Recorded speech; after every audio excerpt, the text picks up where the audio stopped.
the Dawgs Podcast with your hosts, Blake Reneker, Justin Charles, and Josh All. What's up, Browns fans? Welcome back to another episode of the Dawgs Podcast presented by Omaha Steaks. Josh All alone with you, continuing the State of the Browns series, talking about the different positions across the Cleveland Browns roster. And like I said on the last episode, defense is done. It's in the books. Go check it out. We've got everything over there. Cornerback, safeties, linebackers, defensive line, all the good stuff. And then I just did offensive line, starting on the offensive side of the ball. And now we're going to stick with the nitty-gritty in those trenches. We're going to talk about running backs today. And do I have some very disappointing news for everybody?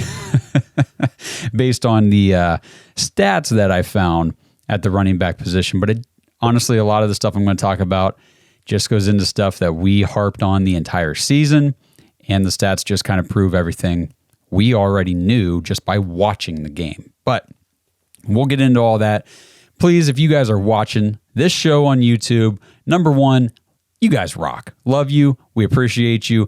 Please hit that like button, subscribe to this channel, because if you haven't subscribed, what are you doing? And then you got to smash that notification bell so you don't miss when we put new stuff out like this. We have more content coming out than we ever have before, and you don't want to miss any of it.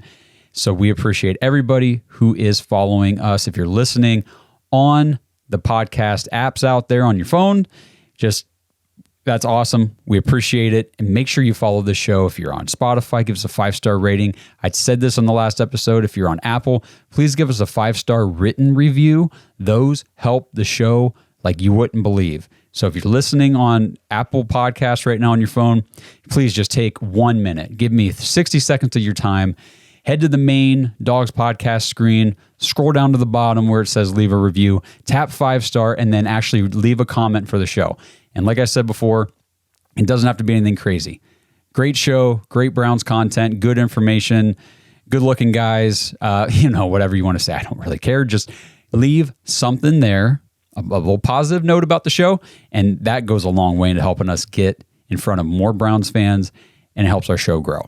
Appreciate you guys. You are the best. So whenever we're talking now about the running back position for the Cleveland Browns in 2024, we're going to rehash what happened in 2023.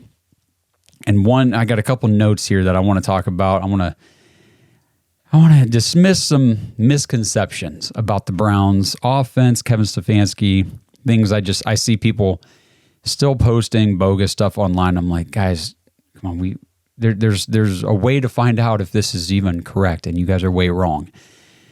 So despite the pass-heavy shift over the second half of the season that the Cleveland Browns offense took, the Browns still averaged 30.2 run plays per game. That was the fourth most in the NFL. So the Browns were still number 4, top 5 in most rushing attempts on average per game, even though it went down over the second half. The first half of the season just goes to show you we were running the ball. We were still running the ball. And we did not deviate from that until we absolutely had to. And at one point, we absolutely had to. So I want to talk about the Browns' run scheme for a minute because I think this is important. We talked to Jake Burns from OBR during the bye week. Go back, me and Blake, we had him on the show. Check out that episode. And he does a lot of film breakdown for the Browns. So he was talking about the scheme. And these different NFL offensive schemes, I'm learning more and more about them. Obviously, as I grow as a podcaster and as a fan and all these things, I'm just always trying to learn more about the game at the pro level and these different nuances.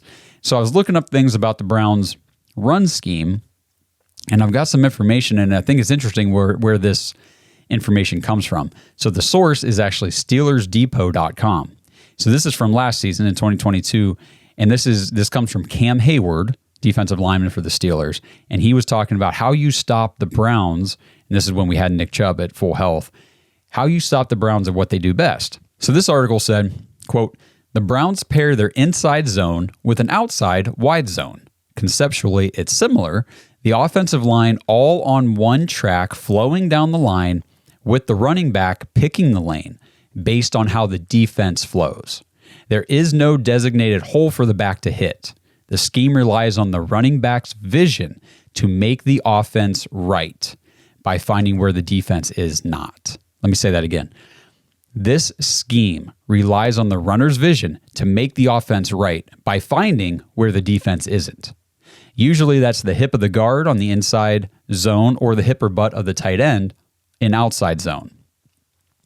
And I want you guys to remember what I just said about the scheme, what I just read, as I go through these guys. Primarily, the only guy to talk a whole lot about, which is Jerome Ford. Jerome Ford is 5'10", 210 pounds, 24 years old. He's going to turn 25 at the start of this upcoming season. He was born in Armwood, Florida.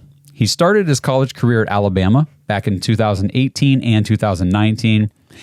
And he was kind of buried on the depth chart behind guys like Damian Harris, Najee Harris, Brian Robinson.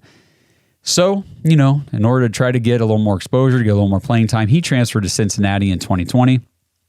And then that year he played behind Jared Dawgs. And then he didn't even become the starter at Cincinnati until 2021, but he had a monster season when he did. He was a 5th-round pick, number 156 by the Browns in 2022. And I've said this on the show so much. And you can go back and watch the draft recap from that year. I was stoked. Absolutely stoked that we got Jerome Ford, because I remember watching him that season. Cincinnati was on TV quite a bit, and I would watch. I'm like, man, Jerome Ford's a freaking good running back. He was in the college football playoff, and it was just, he kind of carried that team. I mean, I know they had Desmond Ridder and all that, but the offense moved because of Jerome Ford, and I was very excited for the Browns to get Jerome Ford. Now, this season, he ended up playing in every single game. We went into the season with him as the backup to Nick Chubb, and we did some episodes talking about why we thought we needed a little more depth at the running back position. But then at the same time, devil's advocate was, I think the number was like 93% of the running back carries in 2022 came from Chubb and Hunt. So it was like, well, do we really need another running back? Because that's just going to be 93% of the carries are going to go to Chubb and Ford. Well, it didn't exactly work out that way. Nick Chubb goes down with his season-ending knee injury in week 2, and Jerome Ford takes over as the lead feature back for the Cleveland Browns offense. And we'll talk about what happened. So Jerome Ford had 204 carries, 813 yards, and 4 rushing touchdowns. 1 fumble. He averaged 4.0, so 4 yards a carry. But trust me when I say this, that is not his true yards per carry. That is not his efficiency number, and we will get to that. He had 63 targets in the passing game, which is a lot for a running back in the NFL. So one thing Jerome Ford, and I know a lot of what I'm about to say in this episode is probably going to come off as me kind of knocking him and bashing him a little bit. I'll give credit where credit's due, though. Jerome Ford, one hell of a receiving back. 44 receptions, 319 yards, and 5 catches in the 5 touchdowns in the receiving game. So, I mean, overall, he had 1,132 total yards and 9 total touchdowns. So he was a 1,100-yard all-purpose running back, almost 10 total touchdowns. Not bad. Those numbers are not bad. He did have 6 drop passes on the year. That was the 4th most among running backs. So kind of the opposite of what I just said about him being such a great receiving back. He had the most drops. But the thing that made him such a good back is whenever he did get the ball in space, in the screen game and out in the flats and stuff like that, he could do some things with it. He really could. Let's see, 26 total broken tackles on the year, 446 yards came before contact, 367 yards after contact. So what I was sort of alluding to with his yards per carry and all that kind of stuff, per NFL Next Gen stats, talked about this during the season, so if you've been with us, this isn't new. If you're not, buckle up. He was the second least efficient running back in the NFL this season. The second least efficient running back in the NFL per Next Gen stats. His efficiency was a 4.68, and he had the highest time behind the line of scrimmage in the entire NFL at 3.16. He had -4 rush yards over expected, to give you an idea to compare, a running back like Jaylen Warren for the Steelers had 162 yards over expected. Jerome Ford, -4. So for the season, yeah, okay. Jerome Ford averaged 4 yards a carry. And there's whatever. There are box score surfing fans out there that will throw that 4.0 yards per carry in our face and say, well, the Browns should have run the ball more or whatever, and use that 4 yards a carry as a supporting factor. Not the true story. So, according to playerprofiler.com, Jerome Ford had 8 breakaway runs, and a breakaway run is listed as a run that is 15 or more yards. So over the season, Jerome Ford had 8 runs that were 15 or more in length. So 8 breakaway runs. It was a breakaway run rate. Breakaway run rate. Say that 4 times fast or 5 times fast. Holy crap. 3.9%. So 266, and I'm going to do some quick math for you guys. 266 out of his 813 yards were considered breakaway yards. We said multiple times this season, Jerome Ford is he's a Saquon Barkley light, maybe like ultra light. He's Saquon Barkley zero sugar. And the reason we say that is because he's a home run hitting threat. And that's the thing that's been with like Saquon Barkley over his career, is you'll watch a game of the Giants and go, okay, 1 yard a carry, 1 yard a carry, 2 yards a carry. Holy shit, there's a 56-yard run. He just explodes. And that's what Jerome Ford does. Jerome Ford, it's like, right into the back, stuffed at the line, 47-yard touchdown. And these numbers are what really show that. So 266 out of his 813 yards, that's 33% of his total yards. 1/3 were breakaway yards. So 8 breakaway runs, 266 yards. On those carries, he averaged 33.25 yards a carry. Good job, Jerome Ford. Now, what I like to do, because, and there's people out there who say, well, you can't do this. This is part of a running back. You got to have these runs as part of their game. No, you don't. No, you don't. And here's why. Because they do not, he had 8 breakaway runs on 204 carries. That's it. This is, whenever we're talking about efficiency for a running back, it's what are you doing most of the time? What is your average most of the time? Not what is your average on some really nice carries? Because like I just said, hey, 33 yards of carries, that's not bad. I think we'll take that. No. That's not how it works, guys. What are you doing on an average play, on an average carry? Because yes, these big runs are going to happen for NFL running backs from time to time. But the majority of your carries are going to be, I'm trying to figure out how to say this. The majority of your carries are not going to be breakaway runs.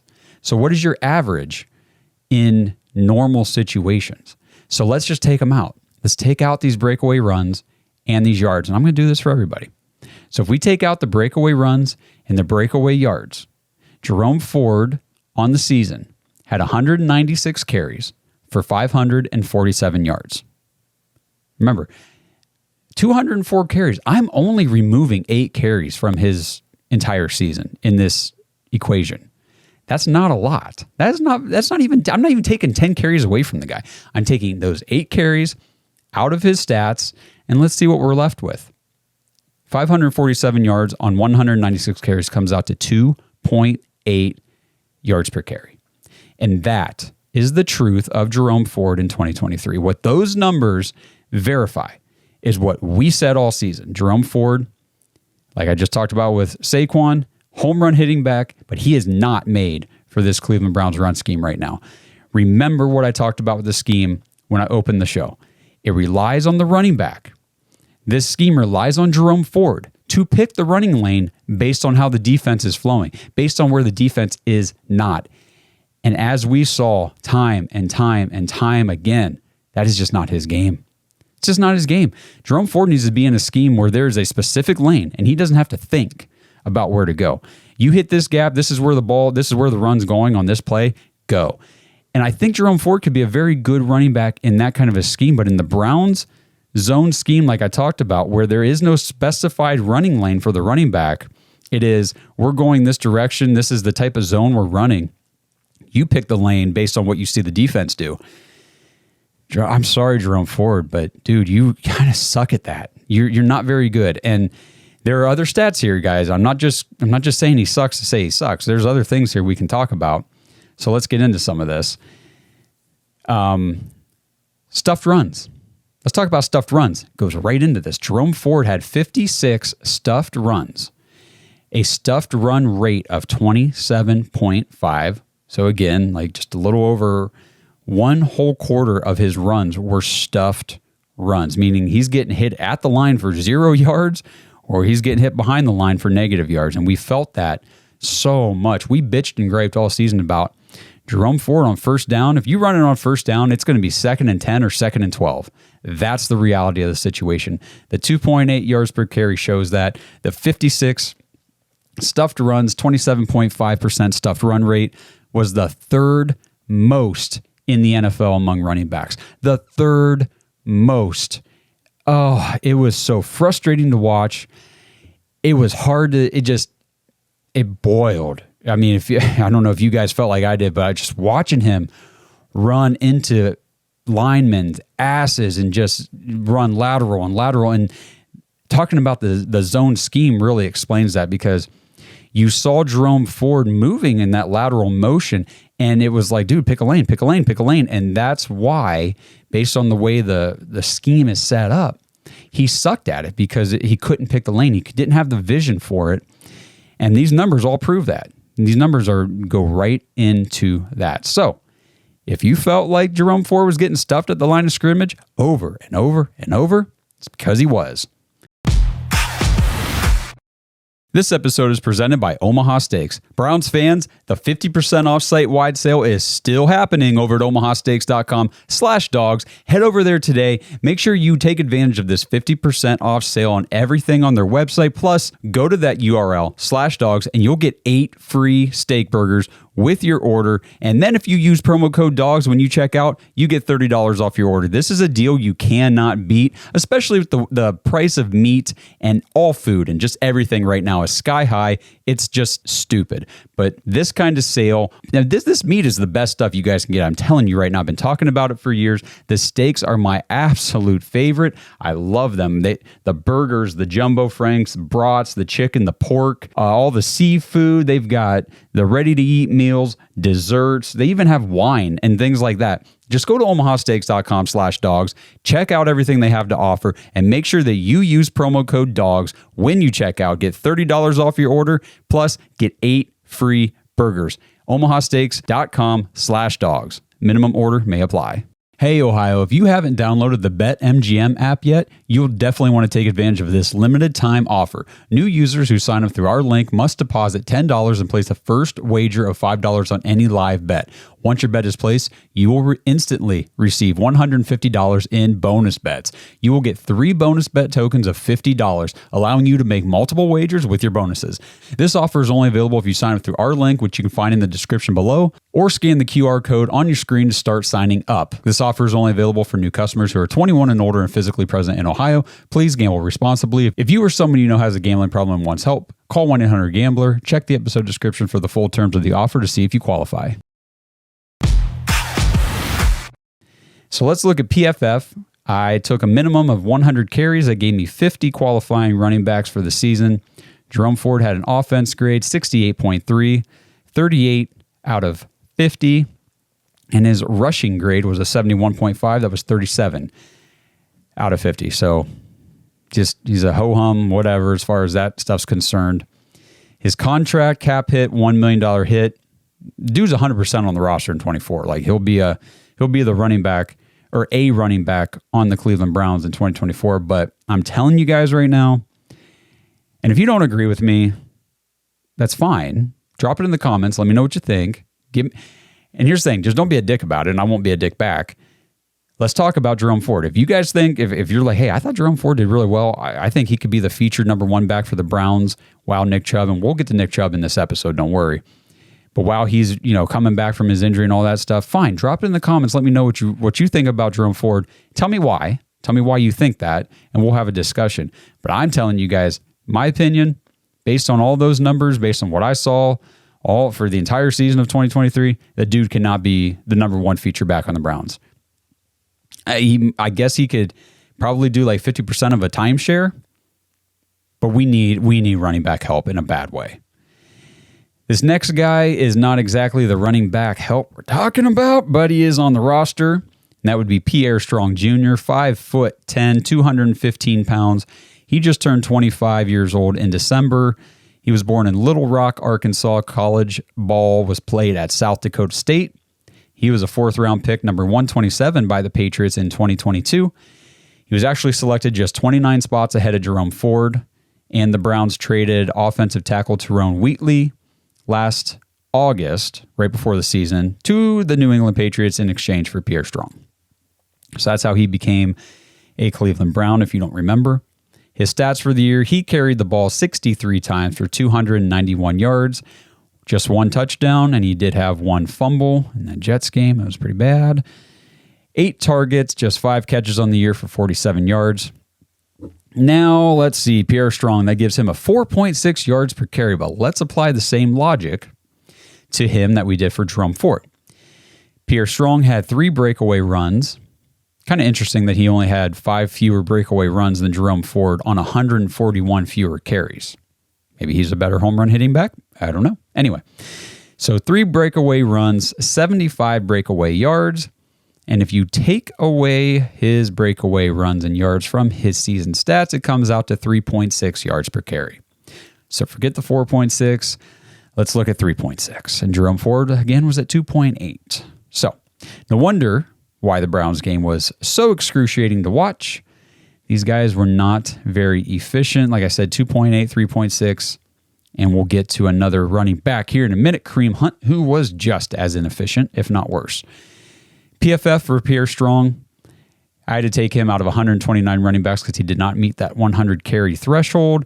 He had a 60.6 offense grade, 93 out of 129, not great. 63.3 rush grade, 90th out of 129, not great. 2024 cap hit, $985,000. And in my notes here, I just said, we'll see. We'll see if he makes it through camp. We'll see if he makes it through the preseason onto the roster. We'll see what the Browns do in the NFL draft and in free agency at the running back position. Make sure you guys, as a side note here, go check out my episode on running back NFL draft prospects coming out of the Senior Bowl with Barry Shuck from Dawgs by Nature. We talk about 2 guys. Yeah, 2 guys primarily, but one guy in particular that he's a little older, but I think if the Browns decide to draft him, 4th, 5th round in this upcoming draft, they might get a guy who could start day 1. Go check it out. Go check it out. Andrew Jackson, you know who I'm talking about. So then we'll just throw this out there real quick. Reserve futures deal with the Browns. John Kelly, dude's always on the practice squad, whatever. And then we're going to wrap this thing up. Actually, I shouldn't say wrap this up. I got 2 guys left to talk about. Sorry, a little premature. Kareem Hunt, free agent, will not be on the roster in 2024, or at least is not currently under contract.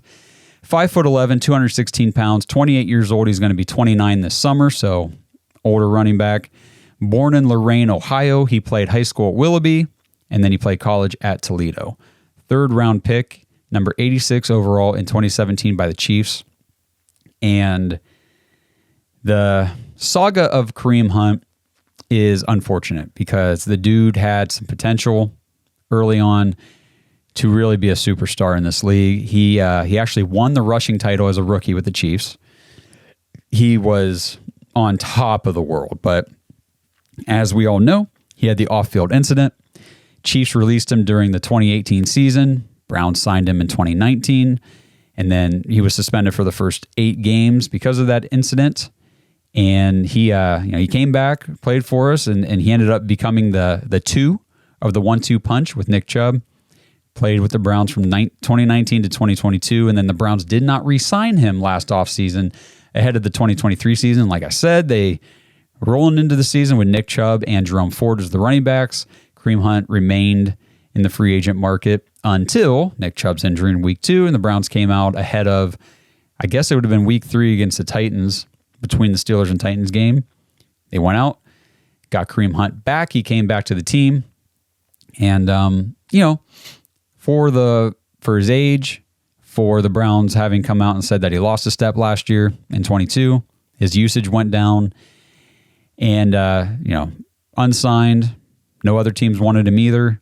And then he came back here. And I thought, for what we asked him to do, I thought he did a very nice job for the Browns this season. I was very pleased. Even though he was not efficient, he did help the team a lot. 135 carries, 411 yards, 9 touchdowns. That's where he helped a lot. On the goal line, the dude would not be denied a touchdown. And if you denied him by some stroke of luck on his first try, just get the F out of his way for the second try, because he's coming right back ferociously. He had no fumbles, which is great. The other two guys each had a fumble.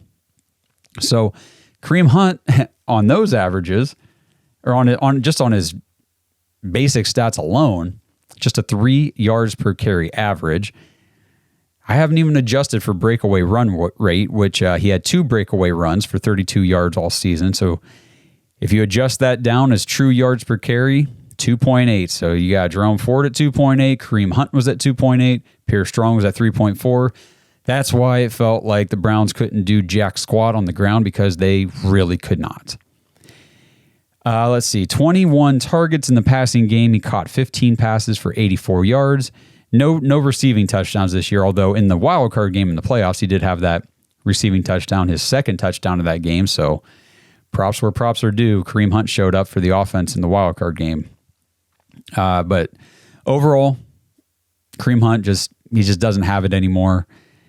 He's still a load to bring down. He's a tough guy around the goal line, short yardage, but I mean, even that short yardage stuff started getting stopped toward the end of the season. Jerome Ford had 56 of those stuffed runs, third most in the NFL. Kareem Hunt, on half as many carries, had 26 stuffed runs. So his rate was about the same as Jerome Ford. That's 82 total run plays for the Browns this year that were stuffed at or behind the line of scrimmage. That's not good, and we felt that big time. Over on PFF, 100 minimum carries, that put Kareem Hunt offense grade 68.7. That was 37th out of 50. And his rushing grade was a 68.4. That was 42nd out of 50. Again, just not the best. And my note on Kareem Hunt, I would be shocked if he's back with the Browns in 2024. I think the experiment is over. We brought him in kind of as a last-ditch resort when we needed him. And it worked out for everybody. He got to play, another almost whole season. He got paid again. The Browns got the running back help they needed. It worked out for everybody. And now it's just time for everybody to move on. So, Kareem Hunt, thank you for your services. We loved you in Cleveland. You were a fun guy to watch and, an easy guy to get behind. But the time is done. And now we will talk about everybody's... This is like the topic I'm avoiding the most this offseason, and yet it's the topic I've already talked about like 3 or 4 times on this show, because it keeps coming up in relevant situations to talk about. And so here we go. We're going to talk about our boy, Nicholas Jamal Chubb, over my right shoulder here. If you're watching on YouTube, I got the jersey back there. Nick Chubb, 5'11", 227 pounds. He turned 28 years old right after Christmas, born in Cedartown, Georgia. Let's do a little background on Nick Chubb, since we got no stats to really talk about for this year, and I want to talk about him because I love Nick Chubb. 2014, this dude won the state title in the shot put in high school with a throw of 55 feet. I did not do track and field, so I really don't know anything about shot putting, but I'm guessing that's pretty damn good. You guys let me know. He was an outstanding track and field athlete, along with being a stud football player. He actually led the entire state of Georgia in rushing as a junior in high school. So pretty good. He's been elite from a young age. Played college football at Georgia. He took over the starting spot when Todd Gurley got suspended as a true freshman. When Nick Chubb was a true freshman, he put up 143 yards on 38 carries in his first start as a true freshman. And then his next game, he followed that performance up with a 200-yard, 2-touchdown game. He went on to set the Belk Bowl rushing record that season, 266 yards, and he ended his true freshman season with 1,547 yards in just 8 games played. Whew. Dude was a stud in college as well. Following season 2015, suffered the just nasty knee injury, missed the rest of that season. The first knee injury. 2016, came back from the injury. In his first game back, he put up 222 yards and 2 touchdowns. First game off that knee injury, 222 yards and 2 touchdowns. And then he sprained his ankle. That kept him limited in the offense for the next 5 games, and he ended up just splitting running back duties with Sony Michel the rest of the season. 2017, he came back, and the backfield was again split carries with Sony Michel. But yet Nick Chubb still put up 1,345 yards, 6 yards a carry, 15 freaking touchdowns in a split time role. Pretty damn impressive. And we know what he has done for the Cleveland Browns in his career. So here we go. Career stats for Nicholas Jamal Chubb with the Browns: 1,238 carries, 6,511 yards, and 48 rushing touchdowns. He has a career rushing average of 5.3 yards per carry. It is now it's solely the second highest career yards per carry in NFL history behind Jamal Charles. So going into this season, I remember because I did a lot of stuff about this, he was tied all-time career yards per carry average with Browns great Jim Brown at 5.2. And then the few carries that he did get this season and the yards he was able to get on those carries actually was enough to move him to 5.3 on his career. So right now, your boy Nick Chubb is number 2 all-time career in the NFL. Highest yards per carry average. Man, just cannot believe this season went the way it did for Nick Chubb, because he was going to do some big things. He has 123 career receptions for 1,011 yards and 4 career receiving touchdowns. So here in 2023, this was his 6th NFL season. He had 28 carries in 5 quarters, 170 yards. He had a 6.1 yards per carry average in those 5 quarters. And he had the devastating Minkah Fitzpatrick knee injury to the same exact knee that he blew out in college. This episode is brought to you by Manly Bands. Browns fans, I have an exciting new sponsorship partner for you guys, and it is crazy how it all happened, okay? So I'm getting married soon. I went to pick out my wedding band. I did not know that the cost of gold was the highest it's ever been. So, when the rings I liked and they pulled out of the case and showed me, and I turned it over, saw the price tag, and they were $1,600. Yeah, I essentially crapped my pants and ran out of there. I hate jewelry stores. I hate the salespeople. I hate the selection. We went, and again, true story here, 7 different stores looking for a ring, and all of them had the most pathetic selection imaginable for men. So I said, screw it. I went to manlybands.com, and everything after that point was an incredible experience. Their selection is huge. All sorts of styles, materials. Guys, they have wedding bands made from Jack Daniel's whiskey barrels, meteorites, and even dinosaur bones. They also have a huge selection of the tungsten rings that everybody likes, cobalt chrome, and gold. And the best part was the customer service was some of the best I've ever received. In a world of AI and bots, Manly Bands keeps it real with real freaking people. The whole experience was so awesome, I asked if we could advertise for them on the show, and here we are. Screw those jewelry stores and those salespeople. Manlybands.com. Use promo code DAWGS, DAWGS, for a whopping 25% off your order. Whether you've already got a band or you're getting married in the future, check out what they have. Also, you can order a free ring size guide and they'll ship it straight to you. So you know exactly what size ring you need. And again, never step foot in a jewelry store. And also for you big fellows with the big hands, guys, they got rings up to size 20. Rings come with free engraving in the US, and they send you a free silicone band with your order. It's unreal. These guys are the best. Manlybands.com, promo code DAWGS for 25% off your order.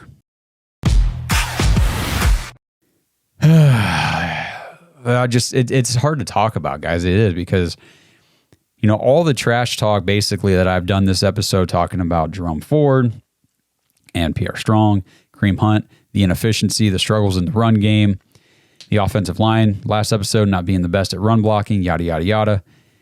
All this stuff could have honestly been avoided for the most part if Nick Chubb hadn't gotten injured, because Nick Chubb is such a good running back on his own that he covers up a lot of deficiencies in run blocking and things like that, because this scheme fits him very well. His vision is elite. The dude can see a running lane. He knows what the defense is doing, where they're not going to be. And that's just why you see Nick Chubb so successful in his career with the Browns.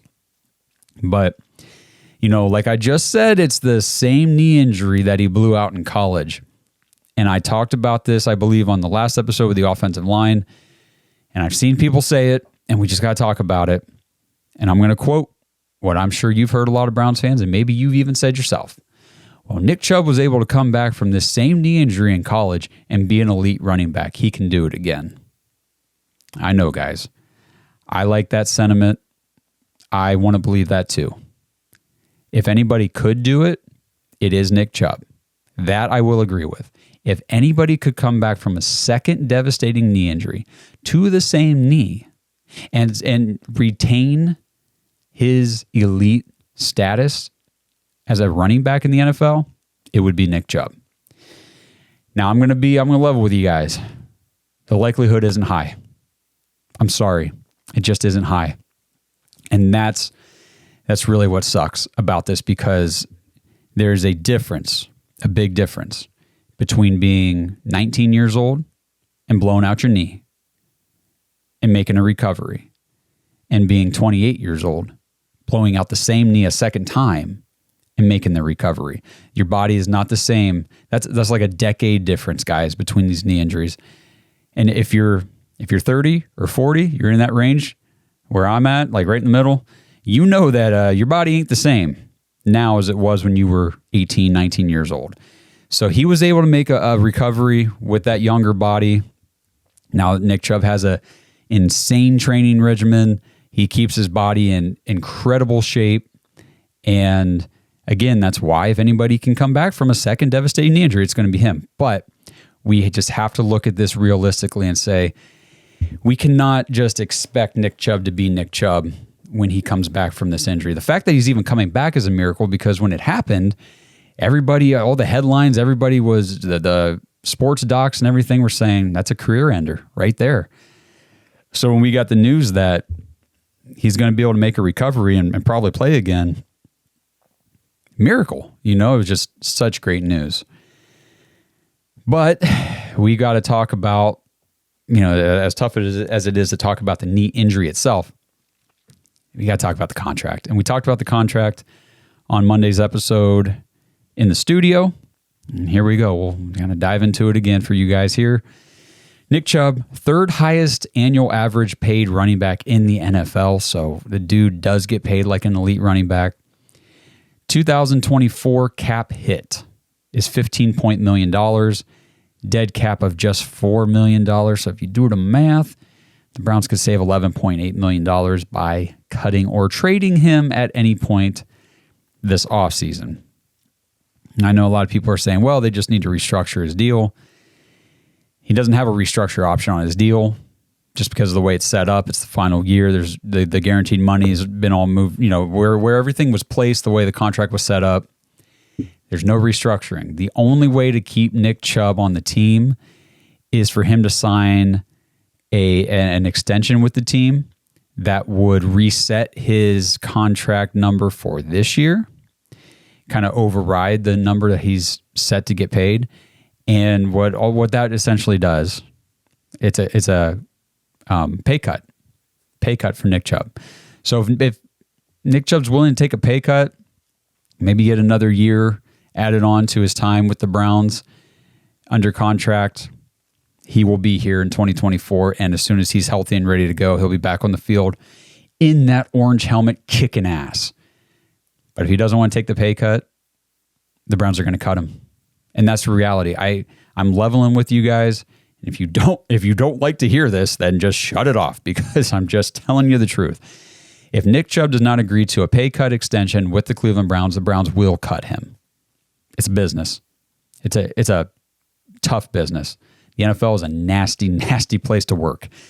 And it's because your job comes and goes like that real quick. And that is the reality that we are facing as Browns fans with Nick Chubb. It sucks. It really sucks. Andrew Berry said in his end of season press conference that, nobody wants to see that knee injury play be Nick Chubb's final carry with the Cleveland Browns, and they will work every way they can to have him be a part of the team in 24. To me, that just says we're going to sit down and talk, and if we can't agree, if both sides can't agree on how this is going to go, we're going to have to move on. So I hate it. I do not like it. This is not a fun thing for me to talk about. I'm getting teary-eyed, guys. I'm going to have to stop. I'm going to stop and talk about something else.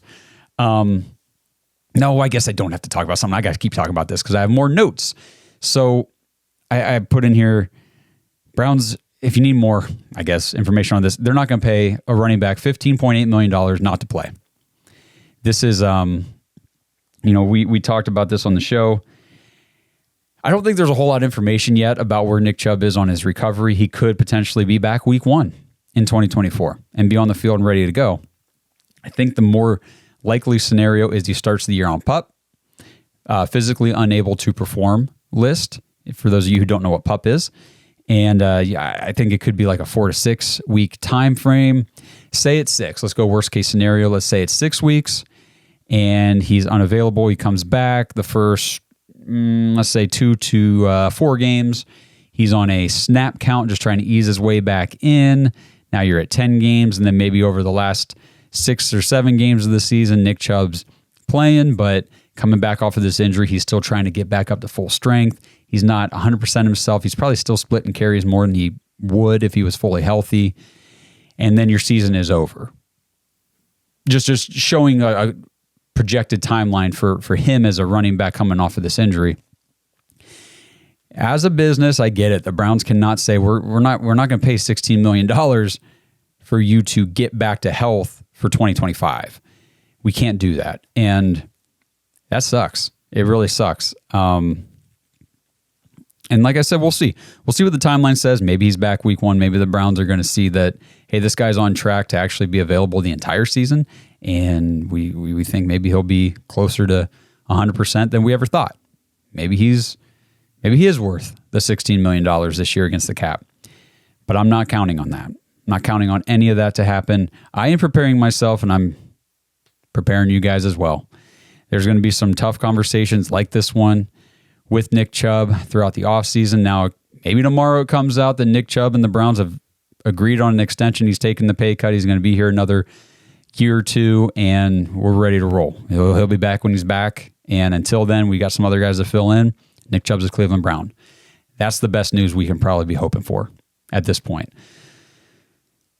So I'm glad I get to end on some positive news, right? I guess positive news to end on talking about running backs is just, we've had the privilege of watching Nick Chubb for his entire career. And even if that is over now, even if we never get to see him on the field for the Browns ever again, no one can ever take that away from us. He's like my favorite Browns player. He'll always be at the top of my list of favorite Browns players. And just appreciate everything that he's done. I mean, the dude was on a Hall of Fame career. Would love to see him get back to continue that. Players like Adrian Peterson, Frank Gore, had injuries during their careers, ended up going on and having long sustained time in the NFL, played deep into their 30s and things like that. Can Nick Chubb do that? I believe so. I actually do think that Nick Chubb could be our generation's version of those guys and continue on and be great. And I pray that it's with the Cleveland Browns. So Andrew Berry, Browns front office, Nick Chubb, your agent, you guys need to sit down and everybody get this figured out collectively, and let's roll for 24. So with all that being said, there's your information on the running backs. There's your information to go why the running game was so difficult to watch and, what to watch out for this offseason for Nick Chubb. But expect the Browns to sign somebody in free agency. Expect them to add somebody in the draft. Again, go back, watch my draft prospect video with Barry Shuck. We talk about a couple guys, and like I said, one guy in particular that I think would be pretty cool to have on the Browns in 2024. So, appreciate you guys joining in. I feel like I'm leaving you on a really, really bad note. stay positive. The Cleveland Browns are doing some awesome things this offseason. We've got a great team under contract. If you've watched my State of the Browns series so far, you know that there are a lot of very, very good players under contract for 2024. We're in a good situation. There's a lot of cap space to be cleared up. So we're going to be adding some more great guys. We're going to draft great guys. And at the end of the day, we're going to get our quarterback back. And the offense is, honestly, I know this year we were able to make it through the season and go 11-6, make the playoffs without him for the most part. I mean, I know he helped us to 4 of those wins. But on any kind of regular season situation, this team's going to go how Deshaun goes. So it's going to hinge a lot on that. But all these other positions that we desperately need studs at, we have studs at. And that's awesome to know. So appreciate you guys tuning in. Again, like the video. Please subscribe on YouTube. If you're watching here, we appreciate that. Notification bell needs to get pressed so you don't miss any new stuff. On the next episode, I will be breaking down wide receivers. I got wide receivers, tight ends. I'm going to wrap it up with quarterbacks. So stay tuned. You don't want to miss when those drop. They will be coming out here within the next week or so. And until I talk to you guys again, if you want any additional Browns content, because we actually have a second podcast we do. We do the Dawgs After Hours. It's our podcast solely dedicated to Dog Pack members on our Patreon page and on YouTube. If you have a YouTube membership as well, you get access to the After Hours podcast. And actually on audio, you can even subscribe and get the After Hours podcast on audio too if you don't want to watch it. So jointhedawgs.com. That's your best place to get access to the After Hours podcast. We do an extra bonus episode every week. The last one we did, we talked about the most disappointing movies we've ever been to and if we've ever walked out of a movie theater. And just, the conversation, especially in the off season, just kind of gets to whatever we end up talking about. It's a ton of fun. And we really appreciate everybody joining us on that journey as well. So thank you guys. Love you. And until I talk to you again, talking about Browns pass catchers on the next one. Let's go Browns. Thanks for listening to another episode of the Dawgs Podcast. Make sure you subscribe on YouTube and follow us on Twitter at the Dawgs Podcast. Get your thoughts on the show at thedawgspodcast.com.